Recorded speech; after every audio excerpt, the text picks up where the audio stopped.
అంటే ఇప్పుడు చెప్పు రేవంత్ రెడ్డి, నేను అడుగుతున్నా, నాలుక కొయ్యాలి అన్నాడు. నేను అడుగుతున్నా రేవంత్ రెడ్డి, నువ్వు ఇంత అసెంబ్లీలో అబద్ధాలు మాట్లాడి యావత్ శాసనసభ వ్యవస్థను తప్పుదో పట్టించిన నీ నాలుక కొయ్యాలనా, ఎవరి నాలుక కొయ్యాలనో చెప్పు రేవంత్ రెడ్డి అని నేను అడుగుతా ఉన్నా.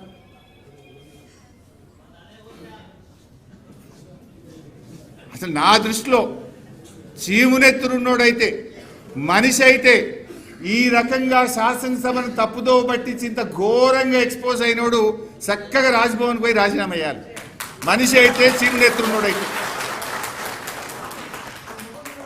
అంటే నిండు శాసనసభను తప్పుదో పట్టించినావు పూర్తిగా. అసలు పైన 2 లైన్లు కింద 2 లైన్లు కలిపి చదువుతాడు. కిందికి వెళ్ళి మళ్ళీ మీదికి పోయి మీటింగ్ ప్రారంభంలో థ్యాంక్స్ చెప్తే ఈయన 299 ఇచ్చినందుకు థ్యాంక్స్ చెప్పిండు అంటాడు.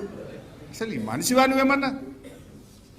సరే, నేను ఇట్లా మాట్లాడితే ఇప్పటికే నాకు తెలిసిన నా మీద దాడి చేపిస్తాడు, నా మీద అక్రమ కేసులు పెడతాడు, అవసరమైతే హత్యాయత్నం కూడా చేస్తాడు. దానికి నేనేం భయపడను.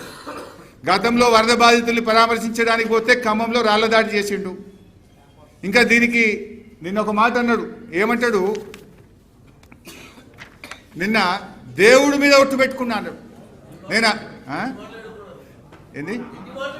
నిన్న అసెంబ్లీలో దేవుడి మీద ఆన అంటే నేను అంత సత్యమైన మాటలు మాట్లాడుతున్నా, ఇక దేవుడి మీద ప్రమాణం చేసినట్టు అసెంబ్లీలో మాట్లాడి ఈ పుణ్యాత్ముడు.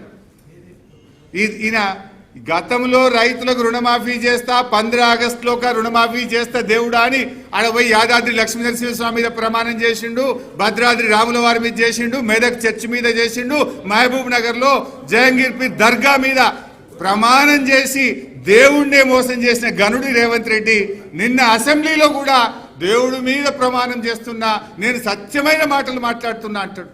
ఇది సత్యమా? ఇవి సత్యమైన మాటలా?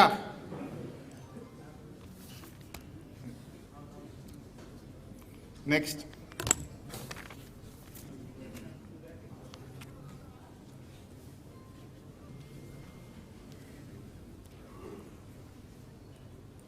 గోదావరి నదిలో కాకతీయ నిజాం రూల్లో మనకు దక్కిన నీళ్లు 252 టీఎంసీలు. సరే, 60 ఏళ్ల కాంగ్రెస్ తెలుగుదేశం పాలనలో గోదావరి నది మీద ప్రాజెక్టులకు సాధించిన హక్కులు 265 టీఎంసీలు. 60 ఏళ్ళు. 9.5 ఏళ్ల కేసీఆర్ గారి ప్రభుత్వం 383 టీఎంసీలకు గోదావరి నది మీద హక్కులు సాధించింది.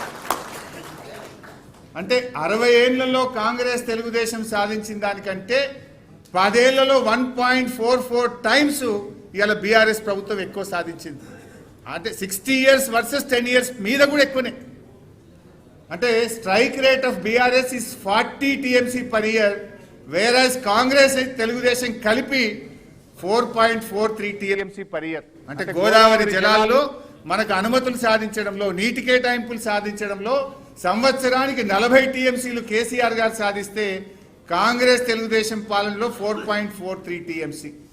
ఓవరాల్ గా చూస్తే our strike rate is 9.11 times more than the Congress and TDP.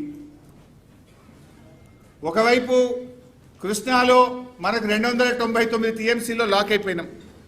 నిన్న రేవంత్ రెడ్డి ఇంకో పచ్చి అబద్ధాన్ని కూడా మాట్లాడే ప్రయత్నం చేసినాడు. మనకు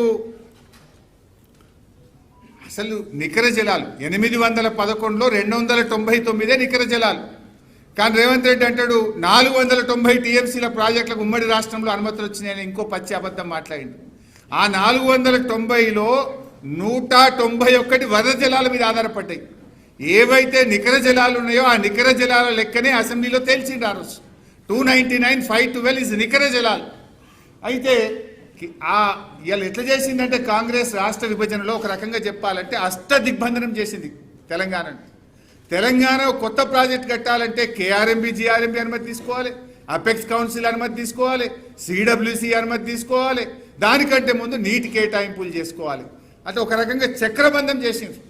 ఇన్ని రకాల ఇబ్బందులు ఉంటే కూడా కేసీఆర్ గారు మన రైట్ ఎస్టాబ్లిష్ చేయాలని చెప్పి ఆయన ఒకవైపు పాలమూరును కట్టే ప్రయత్నం చేస్తూ, ఒకవైపు దిండి కట్టే ప్రయత్నం చేస్తూ, మరొక వైపు పెండింగ్ ప్రాజెక్టులు పూర్తి చేయడానికి యుద్ధ ప్రాతిపదికన కృషి చేస్తూ, ఇంకొక వైపు గోదావరి నదీ జలాల్లో 968 టీఎంసీల రైట్ ఏదైతే ఉందో దాన్ని ఎస్టాబ్లిష్ చేసి రేపు ఇవాళ కృష్ణ మీద మనం ట్రిబ్యునల్ అడుగుతున్నాం, రేపు గోదావరి మీద ట్రిబ్యునల్ వస్తే అది వచ్చే లోపే 968 టీఎంసీల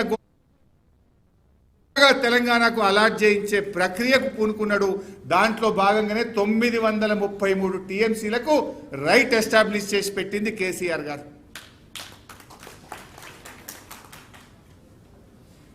ఇది మీరు చూస్తే మొత్తం లెక్క ఏ ప్రాజెక్టు కేసీఆర్ గారు ఎన్ని వాటర్ అలొకేషన్ చేసిండ్రు మొత్తం నేను చెప్పిన 933 టీఎంసీలు నోటి మాట కాదు, ఇది విత్ ఫ్యాక్ట్.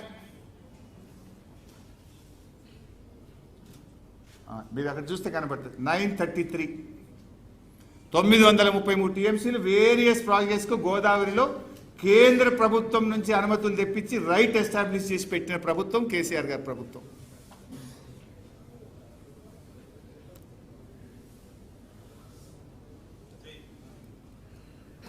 ఇది కృష్ణానది నీటి వినియోగం ఎట్లా ఉంది విత్ నాగార్జున సాగర్ ప్రాజెక్ట్. మీరు చూస్తే 2004 నుంచి 14 వరకు కాంగ్రెస్ పాలనలో వాడిన నీళ్లు కృష్ణానదిలో 228 టీఎంసీలు. మన బీఆర్ఎస్ ప్రభుత్వం 9.5 ఏళ్లలో 284 టీఎంసీలు వాడినాం. అంటే బీఆర్ఎస్ వచ్చిన తర్వాత మనం పెండింగ్ ప్రాజెక్టులు పూర్తి చేయడం వల్ల కృష్ణానదిలో పెరిగిన నీటి వినియోగం ఇది. ఇది వితౌట్ నాగార్జున సాగర్ చూస్తే 130 టీఎంసీ మనకంటే ముందు 10 ఏళ్ల కాంగ్రెస్ పాలన, బీఆర్ఎస్ పాలనలో 205 టీఎంసీలు మనం కృష్ణానదిలో వాడుకోవడం జరిగింది. యావరేజ్గా చూసినా కూడా 65 టీఎంసీలు మనము కృష్ణానదిలో వినియోగం బీఆర్ఎస్ యొక్క కాలంలో పెంచుకోవడం జరిగింది. కంపారిజన్ చూస్తే 9.5 years బీఆర్ఎస్ రూల్లో 6.91 టీఎంసీ అడిషనల్గా ఒక సంవత్సరానికి నీటి వినియోగం కృష్ణానదిలో మనం పెంచాం. 60 ఏళ్ల కాంగ్రెస్ టీడీపీ పాలనలో కృష్ణానదిలో 1.78 టీఎంసీ మాత్రమే వాళ్ళు నీటి వినియోగం పర్ ఇయర్ సాధించడం జరిగింది. వాళ్ళు 1.78 టీఎంసీ పర్ ఇయర్ సాధిస్తే మనము 6.91 అంటే దాదాపు 7 టీఎంసీలు పర్ ఇయర్ మనం నీటి వినియోగం పెంచుకోవడం జరిగింది. ప్రాజెక్ట్ క్లియరెన్సెస్ బీఆర్ఎస్ ప్రభుత్వం వచ్చినాక 11 ప్రాజెక్టులు మనం కేంద్ర ప్రభుత్వానికి డిపిఆర్లు పంపినాం. 11 ప్రాజెక్టులు డిపిఆర్లు పంపితే 7 ప్రాజెక్టులకు మనం అనుమతులు సాధించినాం. ఒకటేమో ఫైనల్ స్టేజ్లో ఉంది, సమ్మక్క సాగర్ ప్రాజెక్ట్ అన్ని అనుమతులు వచ్చినాయి. ఒకటే ఆ ఛత్తీస్గఢ్తో ఇంటర్స్టేట్ ఒక ఇష్యూ పెండింగ్ ఉంది. ఒక 3 ప్రాజెక్టులు ఈ కాంగ్రెస్ గవర్నమెంట్ వచ్చినాక మన గవర్నమెంట్లో వాపస్ రాలే. ఈ 3 మన గవర్నమెంట్లో యాక్టివ్ కన్సిడరేషన్లో ఉండే.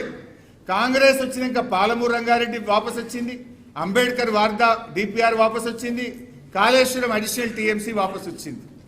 దీన్ని మనం ఇంకా ముందుకు పోయి చూస్తే 9.5 ఏళ్ల బీఆర్ఎస్ గవర్నమెంట్లో 11 డిపిఆర్లు పంపినాం, 7టికి అనుమతులు సాధించినాం, ఒకటి ఇంకా అక్కడ పెండింగ్లో ఉంది. 2 ఏళ్ల కాంగ్రెస్ గవర్నమెంట్ ఒక్క డిపిఆర్ పంపలే, ఒక్క క్లియరెన్స్ దేలే, డిపిఆర్లు మాత్రం 3 వాపస్ వచ్చినాయి. అంటే BRS success rate 63%, Congress success rate -30.